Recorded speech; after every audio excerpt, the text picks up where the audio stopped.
Gobierno de Navarra. Nafarroako gobernua.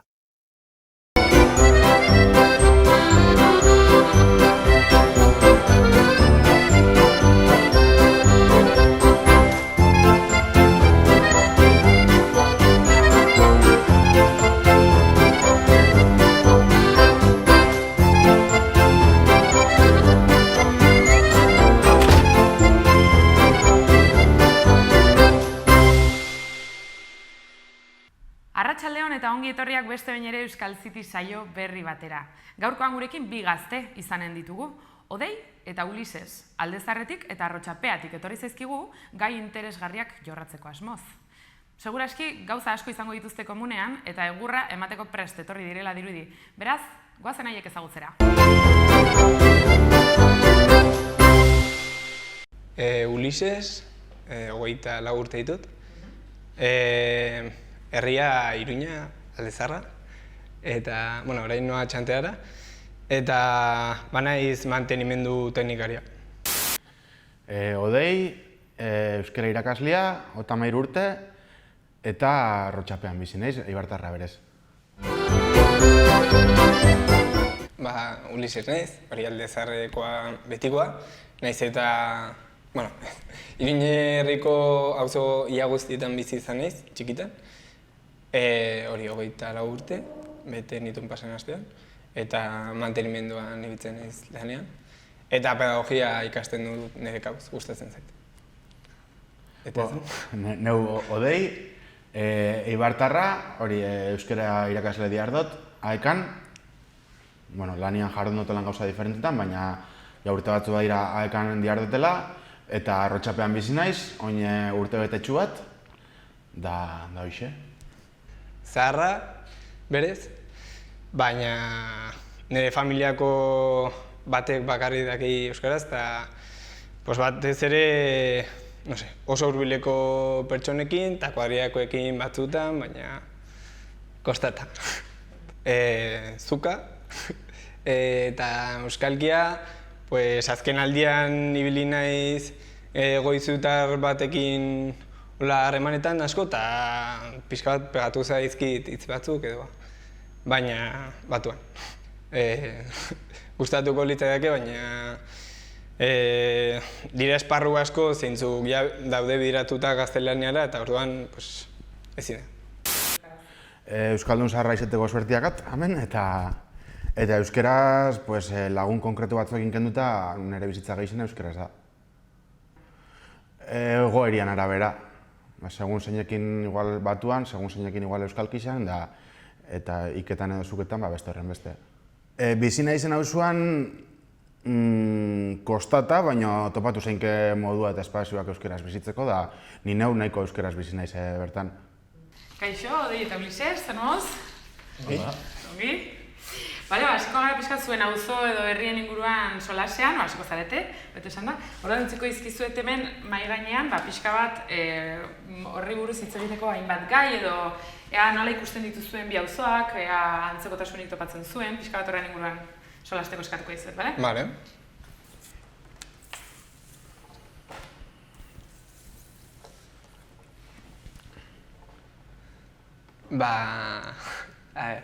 Esten gara hemendik?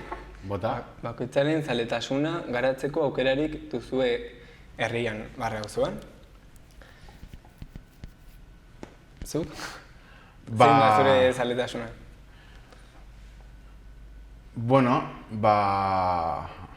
Ez dakit oso, nondik hasi. Esate baterako ni falta motatzen dut gaztetxean badago eskalatzeko espazioa, baina ez dut larri zapaldu, baina holan irikisa da publikoa izango litzaken leku bat adibidez, nahi dozunean juteko edo, igual eskertuko neuke auzoan egotia, holan zeo zer esatiarren, baina ez nago oso inspirauta, ez dakit Aldezarrian zer dozuen.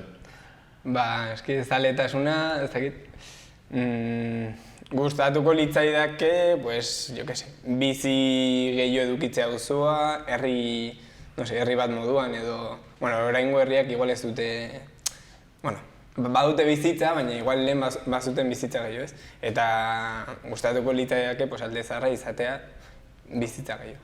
Bizitza komunitatean, hortxe izaket.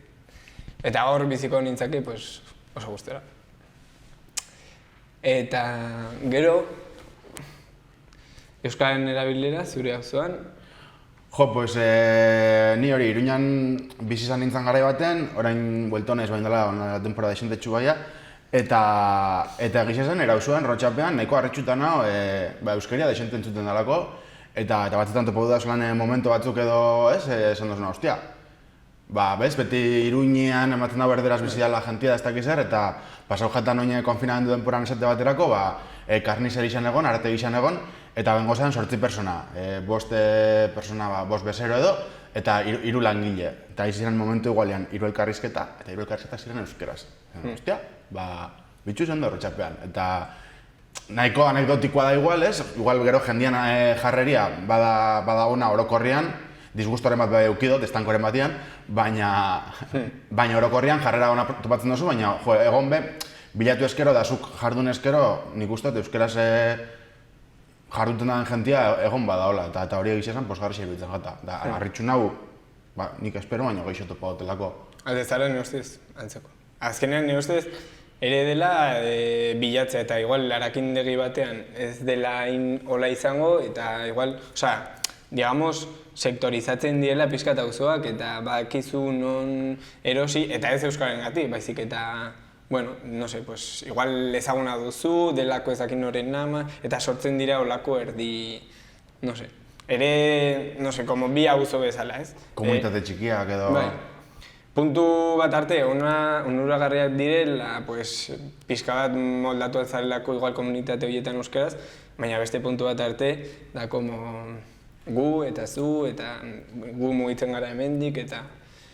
Baina, no sé, nire uste tendentziarena hori, no sé, ni ere nabaritzen dut, txikitan, zen eskolan euskaraz eta listo. Eta, no sé, gero espazio politikoetan, eta hola, baina orain, igual ikasi zutenak bere garaien euskaraz, igual seme alabak eduki dituztela, daude ateratzen dira kanpon, no sé. Igual da sentsazioa, baina bai... Bueno, ere hauzan gertatzen ari dela da, gazteak joaten ari dela. Orduan hori ere, bueno, doa horren kontra, nire ustez. Baina, Rotxapean, hori gazteak ze martxa dute. Ez dakit nik hori, nik uste oso importantia dela, zuk zer itxen dozuna, nik azken finean euskaraz itxen dutela normaltasun batian itxeko aukeri edo suertia dakat, eta orduan jentian ajuten zarenean euskaraz, askotan jentia berape ala netuten dut da, orduan ja persona horrekin itxen dozu harremana alaxe. Gero persona horrek igual bere egunerokotasunean edo bere gertuko inguran edo, igual ez da beste erabiltzen edo ez dakalako aukerarikan edo itxurarik ez dakalako edo hori bai ikusten dut, baina nik uste dut jarrera personalak horre pixu ondixe dakala eta... Eta gara da existitzen direla olako pertsonak, como euskararekiko oso aktiboak, ni pertsonalki ez naizela, baina baitut batzuk lokalizatuak, eta ikusten dut oso positiboa. Porque haiek egiten dute, haiek joaten dira, etortzen da gure kuadrilla eta hitz egiten da euskaraz. Porque ya badugu lotuta, no sé qué, baina, bueno, sin más. Bai, iruditzen da hori normala dena dela, nire herrixan nire betiko kuadrillakin bebai, euskaraz jakin dena dakixe eta gehixene dake gura euskaldunak eta hola, baina gero zenbateraino jarduten den ez jarduten, beste kontua da. Baina, segun zen persona daren, igual joera geixo dago euskaraz itxeko edo joera geixo erderaz itxeko da horrek nik uste baldintzatzen da bela. Eta, bueno, herritxarren arteko harremanak, girua, lagunak... Hasi zeu. No sé. Es que lehen aipatu dana de bi sektore bezala eta hori ikusten dut guztiz garrantzitsua, gainera nire auzoan dago D eredua, San Francisco eskola ereduela G eredua eta gero Dominikas. Orduan, digamos, ja txikitatik dagoela bananduta. Eta irakasten dena da desberdina, ikasteko metodologia da desberdina, eta gero sortzen duzun bizitza erlazioak, jai giroak, dena dira desberdinak. Orduan, hori ikusten dut oso negatibo bezala. Eta produzitzen da gero, heldutasunean, familian, no seke, dira como bi jendarte paralelo. Ez direnak asko... Nik uste dut, barrela igual espazioak eta gero azken finean, heldutasun batera llegatzen zarenean bai, hau jentia espazio batetik bestera igual zeratzen dena, baina hizkuntzia bera bai baldintzatzen da, ez? Igual jende bat lagunak edo inguruko jentia kasu, ez? Euskeran, euskalduntasunan favor eta dabiztenak, baina hizkuntza gaitxasuna faltan dozun heinean, horrek be itxen dago reperkutio azken finean zudakasune momentu horretan, edo espazio horretan, eta hor normalian edo beti izango nuke euskeria galtzen urtetzen dena. Eta Iruña batean, ni nahiko ados nago esaten duzun horrekin, ez, ere, bi komunitate, ez linguistikoki bakarrik, baizik eta politikoki bai, unerako txarrerako nik uste dut, baina bai, ikusten dela ez, da txurixeta dago beltza, eta horra bagoia, eta horra esgoia, eta zergatik bakoitzak jakingo dago, baina bai, nik hori ez dakit, nik uste dut pasatzen dela.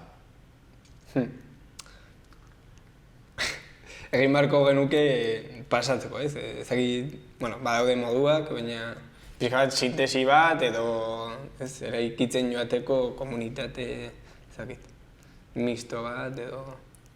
Hombre, hor instituzioen jarrera, goitxik zer datorren, eta nik uste horre bai azken finean eragin handixe dakala. Ni neu kanpotik etorri oin denpora bat, eta bidez hori bulego bat eran oianean, ez duzu bat denda batien azken finean, komerzio edo espazio pribaua da zen daigun, baina juten baldin bazara udaletxeko dozen bulegotara, edo juten zara ondela gitxeko nintzen juzgauan, eta 6 tontola piko, baina 6 persona nire parian, no entiendo ez dakizar, eta gainera egoera da jarrerak amorru puntua ematen datzuena, ez? Edo herritxarren harrera bulegora juten zara zan municipalen aldamenean dagona, Iruñan, eta hantxe beste 5 txori malo eta inok ez dakizan euskeraz, eta euskaldun langilea, oye, perdona, que hay un vasco que quiere hablar en su idioma, deja lo que estás haciendo y ven a atenderle, total, etzakala zentzurei, harek hizkuntza bai, baina ni eskatzen nahi nintzena, etzak izan zela nahi.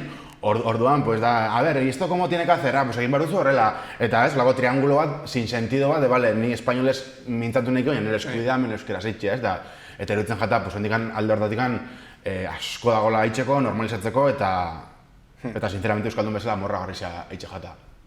Bai, ados nago, gu jarri dezakegula borondatea, oraingo momentuan, baina gero badagola boteria, digamos, edo instituzioak, no seke, eta adibidez hori hezkuntza da guztiz determinante. Eta egotea lau hezkuntza modelo edo hori ja determinatzen du jendartean bereizketa bat. Segregazio bat, bai. Bai. Hori ere eraman bar gaitu ikustera, nire ustez, ze aldatu bargo, adibidez hori. Bai, hor botere faktikoa dara azken finean determinatzen da bienak, eta gainera goizetik gabera aldatzea ez da erreza, eta norabide berdinean eitzen espaldin bat denpora batian ez, oso zaila hori aldatzea. Lau urte zeuki dugu igual udaletxe pro-euskaldun hau bat, hartu dauz neurri batzuk, indauz gauza batzuk, beste batzuk ez, igual basoan gehiago itxea, hori bakoitza jakingo dugu. Baina hori, azken finean lau urte eserrezera doia, eta Rotxapean bertan ontxe berriro bai, aurre eskola, kentzen dabe, euskarazko eredua, plaza mugatua dira ez dakizar, eta gongo dira umiak igual geratuko dira zenak plaza barik, jardun zeben, hementxe berrioz errene eskola bat zabaldu naixan, umiendako, euskera, solane proiektu herriko iban moduan, gurasuek finanziauta eta antolatuta eta holan, eta bertan bera geratu da, arrazoi asko dira zela medixo, hau batetikan, baina hori, gisa da. Gaur-gaurkoz, euskaraz ikasi nahi da bendanak, ez jatanek, baizik eta euskaraz ikasi nahi da benak itxienez, aukera mugatuta, eskuartuta itxuela da. Eta mierda da hori, eta horrek determinatzen dago, hemendikan 20 urtera, 30 urtera, zer realidad egongo da bai, ez? Hor diar dugu, euskara irakasle moduan ez jaku lanik faltako, baina nahi segoneko parora joan eta... Ez. Bale, galdituko dizut, ez dakit jolastu duzun en plan bideojoko hietara dagoela modu bat, dela modo dios, eta ikusten duzu, digamos, jendartea goitikan, ez? Eta orduan aldatu dezakezu gauzak nahi duzun moduan. Orduan, jainko modu horretan, zer aldatuko zenuke zure auzoaren inguruan, zure auzoan, hobetzeko. Eta ez egoera utopiko batean baizik eta orain, ze gauzak aldatu,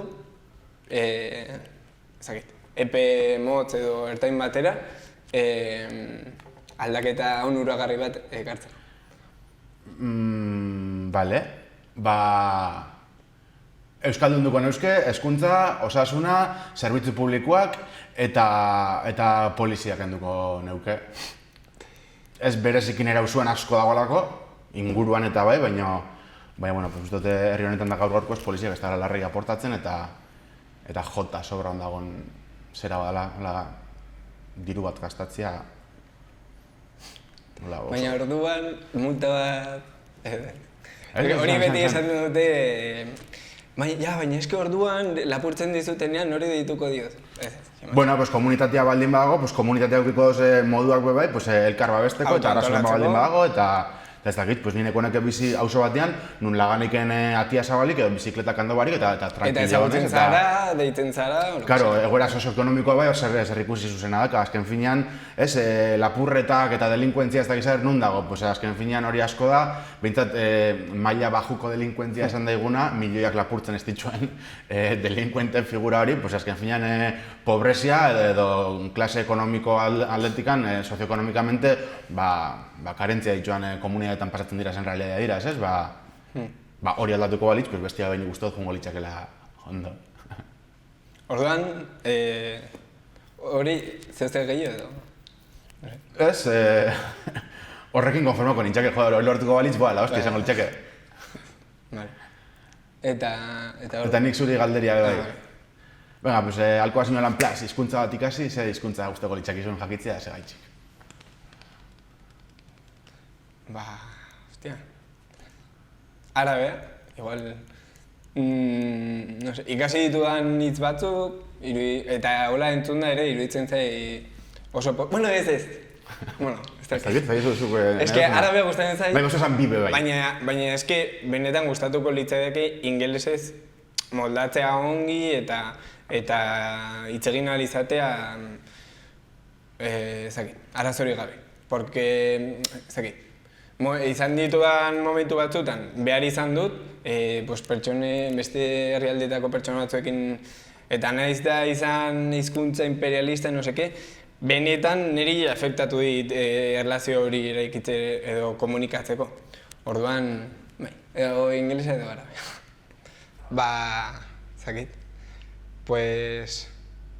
Goizutako pertsona batzuk, ikusten ditudala, no sé, referente bezala, betianik egon direla mugitzen eta, no sé, direla ikusten ditut oso, no sé, errespetuak, badute errespetu asko jendarekin eta miresten ditut pertsona bezala. Mendia.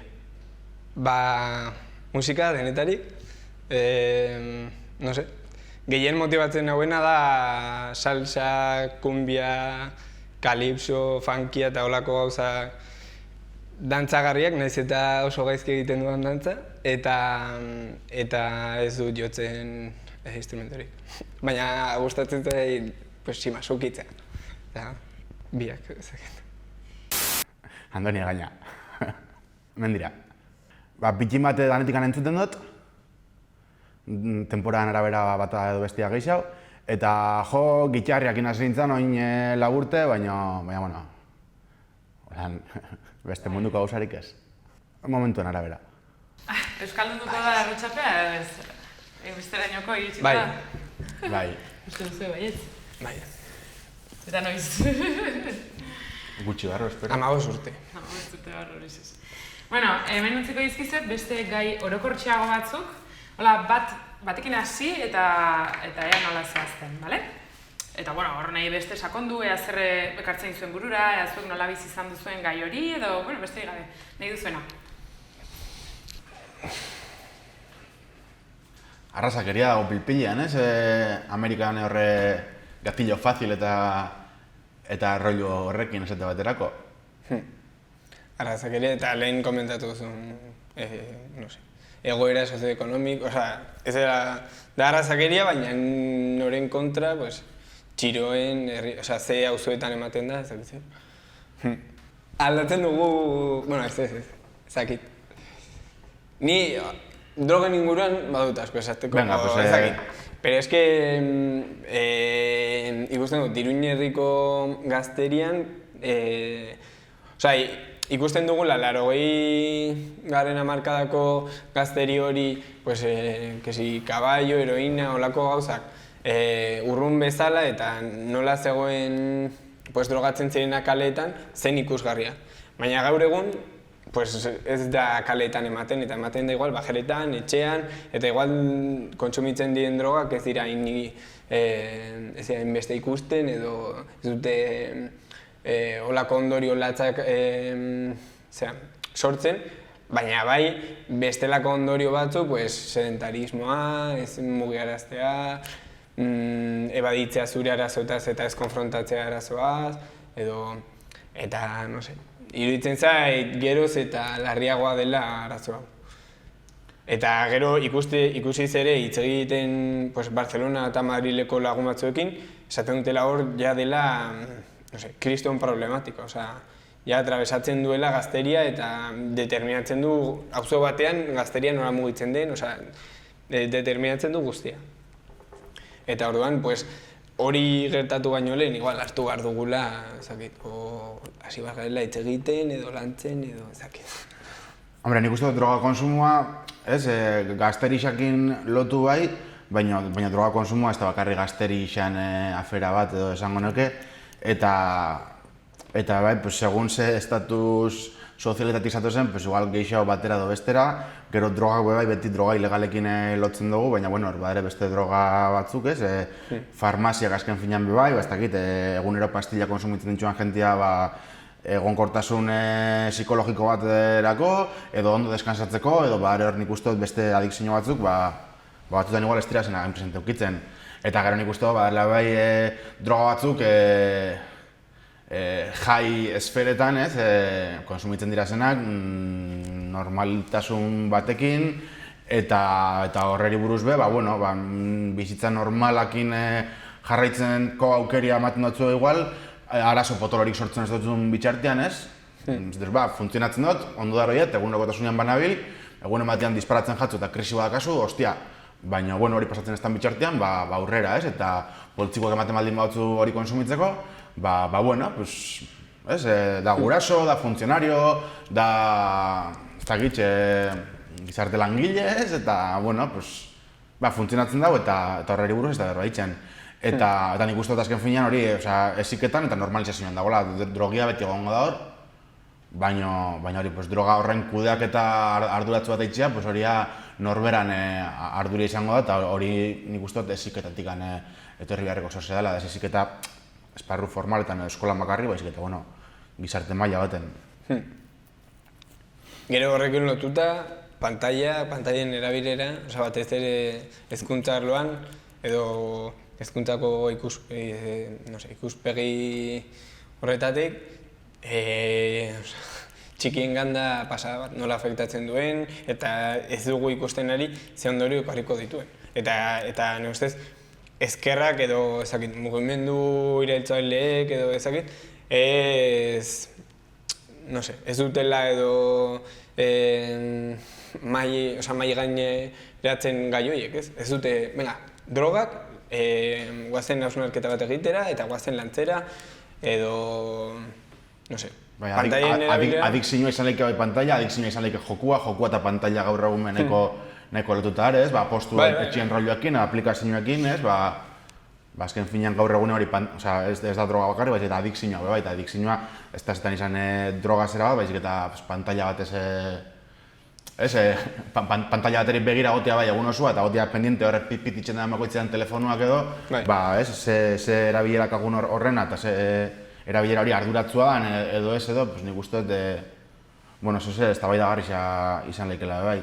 Eta umien esaten ezin nuena oso ados, ume batek berbetan ikasi baino leheno daki jotu erabiltzen, hori la hostia, baina ume batek hartzen dut telefono bat edo tablet bat, tris, jartzen dutzu Pirritx Porrotx edo Peppa Pig edo Baby Shark, olako zeraren bat, eta umeak ez daki berbetan diga, baina pum, da Peppa Pig, eta hor txegazu Peppa Pig, tio.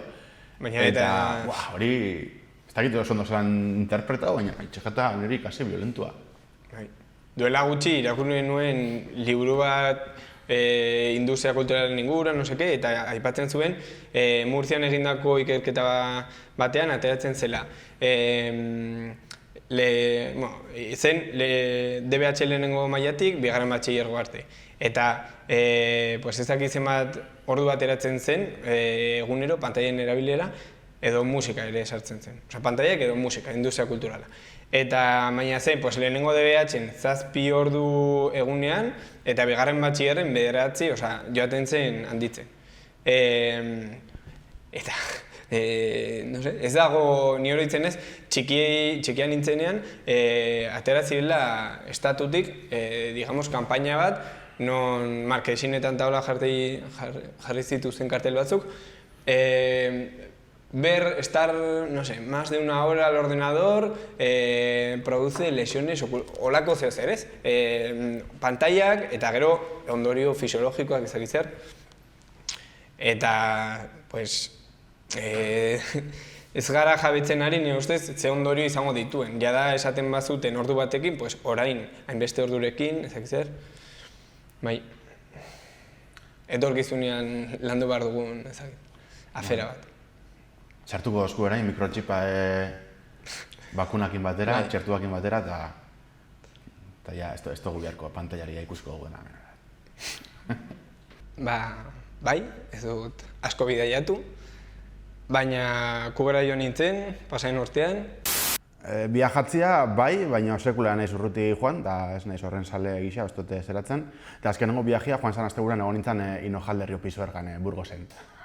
Drogarik handiena pantaiak, uste duzu? Droga bat. Beste bat. Bueno, hemen, gai pixkat konkretuagoak edo pixkat zehatzagoak izango ditugu. Ordan hemendik aukeratu bat, nahi badiozue, eta eman egurra. Hau. Venga. Okupazioa, zer da okupazioa? Da erabiltzen ez da espazio bateri, erabilera bat emotia eta zilegidan erabilera bat gainera, ez? Oin gainera medixo eta zirkulo batzutan, okupazioa jota kriminalizatzen, narkopisoak dira zela, gero okupatzen dabela alkilatzen ez da okupazioan kriminalizazio kanpaina oso bat badago, ez? De repente okupazioa telebistako, ez dakit, Telecinco dolako kanal... No, eta guztietan, bai. Ez dakit zelan definido, ez dut lan potolokerixarik esan nahi, baina, edozen lekutan erabiltzen den termino bada, ez? Tabu bat izatetik hasi bihurtu da gauza normal bat, baina nik okupazio ustot beste gauza badala, eta ez dakit gaur egunean etxe bizitza hondikan eskubidea estanean, kobratzen direzenean presizio batzuk de masak, zuk esan duzun bezala, Aldezarreko gazterixa joaten da. Karo, Aldezarrean etxe bat alkilatzea edo erostia, posible alda, ez da, baina aldi berian ikusten oso Aldezarrean bertan, zelandaren bloke osoak utzi, daren etxeak alperri galtzen, edo Airbnb pixuak, edo ez, dago espekulazio bat, eta bez etxe bizitza kontuari lotuta, okupazioa zilegi eta inkluso legala izan biako litzake, ez? Legal bat okuiako leuke da... Ere, bai, lotzen da, simbolikoki, mugimendu batera egiten da, grisatu edo, ez? Simbolikoki esaten du, eso es de piojosos, hori da, ezakit. Eta ez da, gure, nire ustez, edo herriak edo herri mugimenduak dugula ardura gutxienez gure esferetan hori zuritu, beste esan nahi, hitz egin okupazioa ez da ni nahi dudalako okupatuko dut, sortu behar dugu, sortuta dago, baina bultzatu behar dugu diskurso integral bat okupazioaren inguruan, ulertarazteko geroz eta sektore gehiago eri zergatik den okupazioa, ez da fenomeno bat hor agertzen dena, guazen okupatzera gure kuadrien, igual okupazioa ulertzeko ulertu behar da nola dagoen etxe hori, alkilerra, edo gentrifikazioa, edo adibidez, zergatik jarri diren zuk esan dakoa, orain kanpaina honekin ez, igual zen ikusten ari dira pertsona batzuk edo sektore batzuk, etorri behar dela kriston krisialdia, jende pilo bat bukatuko duela kaleetan, eta igual okupazioa izango dela, legitimatuko dela, eta normalizatuko dela. Eta, holako Europako beste leku batzuetan badago hola legitimatuta. Baldintzak eraman du jendea jendea ez gazteri sektore batena baizik eta sektore zabalak... Bai, gazteri politizaba baizik eta ja familiak, umiekin, langileak, edo paruan, edo... Eta bilakatzea... Beste figura bat. Pues hemen normalizatu dugu jaiak kolektibo desberdinen artean antolatzea, pues etorkizunera begira normalizatu beharko genuke ere okupatzea. Osea, 800.000 euroko beratzen, 600 euroko alkilerra, pues eske, gainera zenbat, ez da asko argudiatu behar da, belako, baina... Zuko okupatu duzu noiz bain? Bai. Bizitzeko edo... Bizitzeko, eta bueno, gaztetxean eta bai, eta bai, erdibideko aukerak bai, pues igual desalojatu gintxusten etxe batetikan, eta bueno, pues beste persona batekin, etxe bat utzasekan persona batekin, inginuan tratua, bitxu, etxe zar bat, baserri bat, bai, herri txiki batian, herriko plazan bertan, etxegan terren horiketa, baina hori, mantenimenduan truke da, konpondu bentanak, txukundu etxia, kalefazioan jarri, dutxe ipini ginuan, fatxadia konpondu ezak ezer, eta tonto, etxe horretan bizi izan da jentia, ni urte batzutan zehar, nintzen, buelta nintzen gero bai, baina etxe horretan bizi izan da jentia 8 beratzi urtean, ondia ez da inor bizi gu bizi ginen bezala, baina jende asko, implikatu dira gehiago gitxo etxean, baina etxe horretan bizi izan da gastu bakarrik pagauta. Eta hor bentaja zen bai jabian dako, bermatzen zebala, etxea zainduta zegoela, eta baldintza minimo batzuetan, eta zegoen jende bat, etxe horreri erabilera bat ematez etzena, eta aldi berean jentia bizitziak etxean, etxen dago etxea bera, eskutia estropeatzen ere gehiago, ateliatu dukan gaizki tal, baina jentia bizi baldin ba, berotasuna dago, umea de gutxio tal, orduan basan, olako simbiosis moduko bat, esango neke bixendako onuragarri zan tratu bat. Momentu batean, argatikan tratu hori bukatu zen, jabiak zen bitxu etxea bihot berriro, baina, nik zenbat diru ez duten gazta alkilerretan hor bizintzelako, gauza edarra pentatzen jata da. Ez que, nire ustez, olako kasu asko egon direla, baina,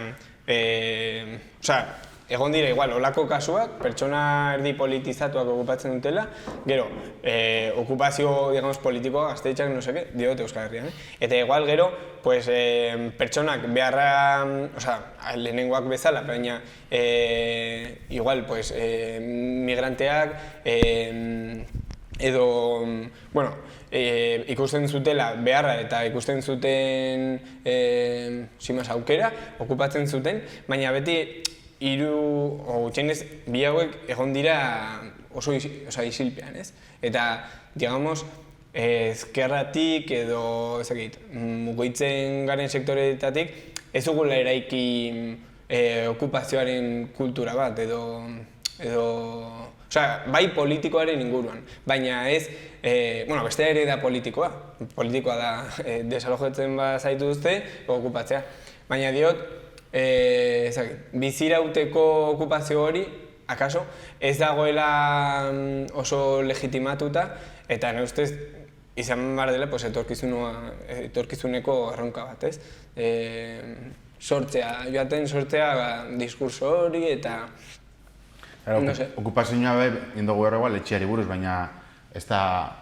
Okupazioa bukatzeko, baina igual ez dela mugatzen etxe bizitzetara edo eraikinetara bakarri, baizik eta niri gustatzen jataz ikaragarri, tipiko jubilauak horre errepide eta erreka artean geratzen den lur pusketa txiki hori hartzen dabe eta kriston baratza montatzen dabe hor. Eta ere hor posik, euren baratzatxoakin ez dakiz eta horre okupa dira, lur hori ez da eurena, baina hartzen dabe lurra erabiltzen dabe eta nintzen jataz olako okupazioa, lurren okupazioak, hori, zure baratzat txiki zeitzeko, edo alperri galduta zegoen lur bateri erabilera temoteko, dana dalakoa, guai dagoela, eta hor gainera igual bai, hori jubilauan adibidea jarri dut, ez jubit, bitu ze txukun jarri da bere lur pusketatxoa, eta hantxe pasatzen dauz orduak, eta hori bai, Orduan badakizue, okupazioa legitimatu behar dugu, eta ona.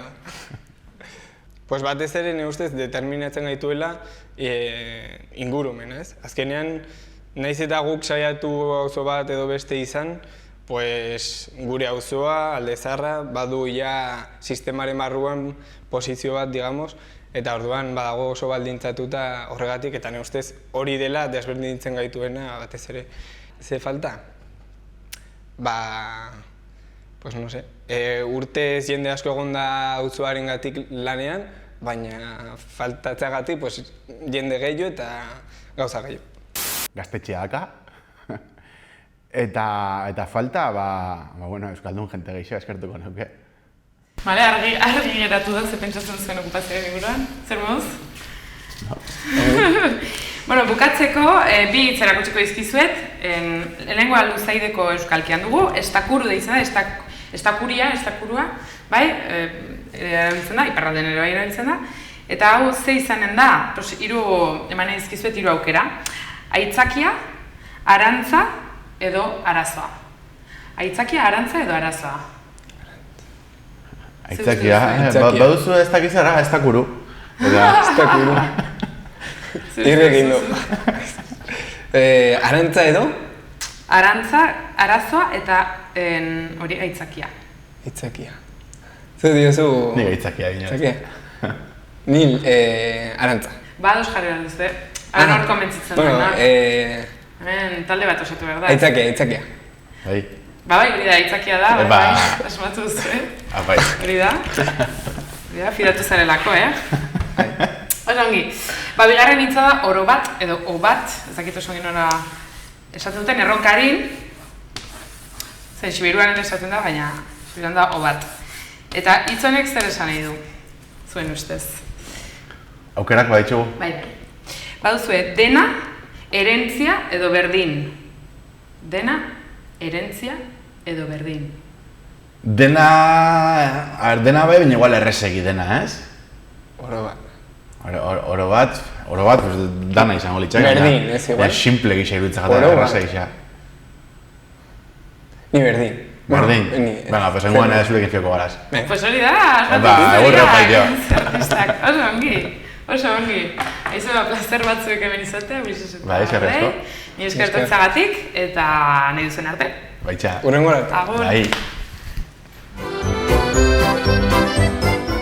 Esaera zaharrak dioen bezala, ogi gogorrari agin zorrotza, eta gure gaurko gazteak ere, ez dira besoak gurutzatuta geratuko egoeraren aurrean. Orduan eskerrik asko Ulises eta Odei etorri izanagatik, eta zuei ere horregoteagatik, hurrengo saioa arte.